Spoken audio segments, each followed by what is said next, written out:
السلام علیکم۔ مراکش میں زلزلے کی قیامت سے قبل آسمان پر چمکنے والی پراسرار نیلی روشنی کیا ہے؟ پراسرار روشنی کی ویڈیوز نے تہلکہ مچا دیا۔ کیا آپ حالات حاضرہ سے آگاہی حاصل کرنا چاہتے ہیں؟ خبر کے پیچھے چھپے اصل حقائق جاننا چاہتے ہیں تو ابھی سبسکرائب کیجئے جلمل پاکستان کو اور ساتھ ہی گھنٹی کے نشان پر کلک کر دیں۔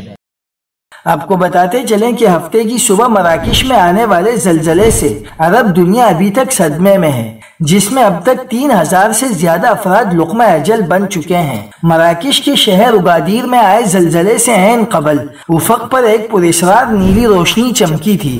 فروری میں آئے ترکیہ میں آنے والے تباہ کن زلزلے سے پہلے بھی سرویلنس کیمروں نے اسی طرح کی روشنی ریکارڈ کی تھی۔ ماہرین کے مطابق یہ روشنی زلزلے کے مرکز سے نکلتی ہے، جہاں فالٹ لائن واقع ہے، یعنی ٹیکٹونک دباؤ کی وجہ سے زیادہ مقدار والے مقام سے یہ روشنی نکلتی ہے۔ زلزلہ چٹانوں میں بھی برقی چارجز کو متحرک کرتا ہے، جس سے لاکھوں منفی چارج شدہ آکسیجن ایٹم ٹوٹ جاتے ہیں، چٹانیں پس جاتی ہیں اور پھر یہ آکسیجن سطح پر آ کر چارج شدہ گیس میں تبدیل ہو جاتے ہیں جو روشنی خارج کرتی ہے۔